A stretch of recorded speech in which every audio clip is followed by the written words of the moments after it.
ಭಾರತ ಶಾಂತಿಪ್ರಿಯ ರಾಷ್ಟ್ರವಾಗಿತ್ತು. ಈಗ ನಾವು ಶಾಂತಿಗೂ ಸೈ ಕ್ರಾಂತಿಗೂ ಸೈ ಎಂದು ಜಗತ್ತಿಗೆ ಸಾರಿ ಹೇಳುತ್ತಿದೆ. ಈ ಹಿಂದೆ ಪಾಕಿಸ್ತಾನ ಅದೆಷ್ಟೋ ಬಾರಿ ಉಗ್ರ ಕೃತ್ಯ ನಡೆಸಿದ್ದರೂ ಭಾರತ ಎಲ್ಲವನ್ನು ಸಹಿಸಿಕೊಂಡಿತ್ತು. ಅದಕ್ಕೆ ಕಾರಣ ಹಿಂದಿನ ಸರ್ಕಾರದ ಅತಿಯಾದ ತಾಳ್ಮೆ ಎಂದರೆ ತಪ್ಪಿಲ್ಲ. ಪಹಲ್ಗಾಮ್ ದಾಳಿಯ ನಂತರ ಭಾರತದ ಪ್ರತ್ಯುತ್ತರಕ್ಕೆ ಬುದ್ಧಿ ಕಲಿತು ಸುಮ್ಮನಾಗಬೇಕಿದ್ದ ಪಾಕಿಸ್ತಾನ ಈಗ ಮತ್ತೆ ತನ್ನ ಮೊಂಡಾಟವನ್ನು ಮುಂದುವರಿಸಿದೆ.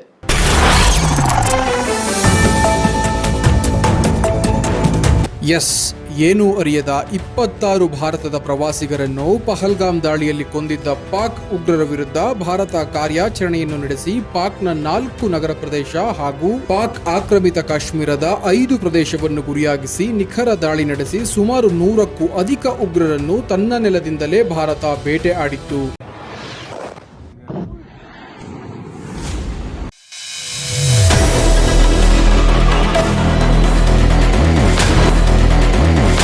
ಆದರೆ ಈ ದಾಳಿಯನ್ನು ತಡೆಯುವಲ್ಲಿ ವಿಫಲವಾದ ಪಾಕ್ ರಕ್ಷಣಾ ವ್ಯವಸ್ಥೆ ಹೇಗಾದರೂ ಮಾಡಿ ಈ ದಾಳಿಗೆ ಪ್ರತಿಕಾರವನ್ನು ತೀರಿಸಿಕೊಳ್ಳಲೇಬೇಕು ಎಂದು ಪ್ರತಿಜ್ಞೆ ಮಾಡಿದಂತಿತ್ತು. ಅದರಂತೆಯೇ ಜಮ್ಮು ಮತ್ತು ಕಾಶ್ಮೀರದ ಗುರುದ್ವಾರ್ನ ಮೇಲೆ ಶೆಲ್ ದಾಳಿ ಮಾಡಿ 30 ಮಂದಿಯೂ ಗಾಯಕ್ಕೆ ತುತ್ತಾದರೆ 12 ಸಿಖ್ ನಾಗರಿಕರ ಸಾವಿಗೆ ಪಾಕ್ ಕಾರಣವಾಗಿತ್ತು. ಇದಾದ ನಂತರ ಇಂಡಿಯಾ ಮತ್ತು ಪಾಕಿಸ್ತಾನ ಗಡಿ ಭಾಗದ ಪರಿಸ್ಥಿತಿ ವಿಕೋಪಕ್ಕೆ ತಿರುಗಿತ್ತು. ಏಪ್ರಿಲ್ 8ರ ರಾತ್ರಿ ಪಾಕ್ ಸೇನೆ ಭಾರತದ ಗಡಿ ರಾಜ್ಯಗಳ ಪ್ರದೇಶವಾದ ರಾಜಸ್ಥಾನ, ಪಂಜಾಬ್, ಪೂಂಚ್, ಜಮ್ಮು ಕಾಶ್ಮೀರ್ನ ಮೇಲೆ ಸುಮಾರು 50 ಡ್ರೋನ್ ಮಿಸೈಲ್ಗಳನ್ನು ಬಳಸಿ ಅಟ್ಯಾಕ್ ಮಾಡಿರುವ ಪಾಕ್ ಮತ್ತೆ ಪುಂಡಾಟಿಕೆ ಶುರು ಮಾಡಿದೆ. ಇದಕ್ಕೆ ಭಾರತದ ಸೇನೆ ತನ್ನ ಬತ್ತಳಿಕೆಯಲ್ಲಿದ್ದ ರಷ್ಯಾ ಮೇಡ್ ಅನ್ನು ಬಳಸಿ ಪಾಕ್ನ ಮಿಸೈಲ್ ಫೈಟರ್ ಜೆಟ್ ಅನ್ನು ಆಗಸದಲ್ಲೇ ಪುಡಿ ಪುಡಿ ಮಾಡಿದೆ.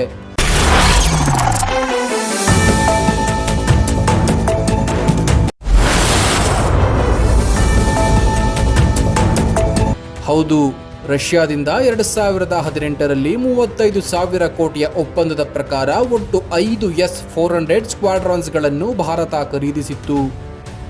ಅದರಲ್ಲಿ 3 ಸ್ಕ್ವಾಡ್ರಾನ್ಸ್ ಈಗಾಗಲೇ ರಷ್ಯಾ ಭಾರತಕ್ಕೆ ಒಪ್ಪಿಸಿದೆ. ಇನ್ನು ಉಳಿದ 2 ಸ್ಕ್ವಾಡ್ರಾನ್ಸ್ಗಳು 2026ಕ್ಕೆ ನೀಡುವುದಾಗಿ ರಷ್ಯಾ ಹೇಳಿದೆ. ಒಂದು S-400 ಸ್ಕ್ವಾಡ್ರಾನ್ಸ್ ಅಲ್ಲಿ ಬರೋಬ್ಬರಿ 164 ಸಿಡಿ ತಲೆಗಳಿದ್ದು ಒಮ್ಮೆಲೆ 164 ಟಾರ್ಗೆಟ್ಗಳನ್ನು ಗುರುತಿಸಿ ಉಡಾಯಿಸಬಹುದಾಗಿದೆ. ಸದ್ಯ ಇವುಗಳನ್ನೇ ಬಳಸಿ ಪಾಕ್ನ ಡ್ರೋನ್ ಮಿಸೈಲ್ಗಳನ್ನು ಪುಡಿಗಟ್ಟಿದೆ ಭಾರತ. ನಂತರ ಪಾಕ್ನ F-16 ಫೈಟರ್ ಜೆಟ್ ಅನ್ನು S-400 ಬಳಸಿ ಹೊಡೆದುರುಳಿಸಲಾಗಿದೆ. ಇದನ್ನು ಈಗಾಗಲೇ ಭಾರತ ಸರ್ಕಾರ ದೃಢೀಕರಿಸಿದೆ.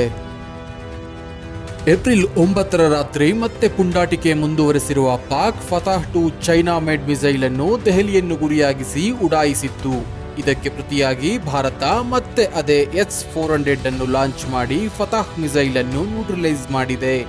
ಏನೇ ಅಂದರೂ ಪಾಕಿಸ್ತಾನದ ಲೆಕ್ಕಾಚಾರ ಉಲ್ಟಾ ಹೊಡೆದಂತೆ ಕಾಣುತ್ತಿದೆ. ಕಾಡುಗಳ ಮಧ್ಯದಲ್ಲಿ ಏರ್ ಸ್ಟ್ರೈಕ್ ಮಾಡಿ ಭಾರತ ಸುಮ್ಮನಾಗುತ್ತದೆ ಎಂದು ತಿಳಿದಿದ್ದ ಪಾಕಿಗಳಿಗೆ ಭಾರತದ ಈ ಉಗ್ರ ನರಸಿಂಹನ ಅವತಾರಕ್ಕೆ ಪಾಕಿಗಳ ಎದೆ ಝಲ್ಲೆಂದಿರುವುದಂತೂ ಸುಳ್ಳಲ್ಲ.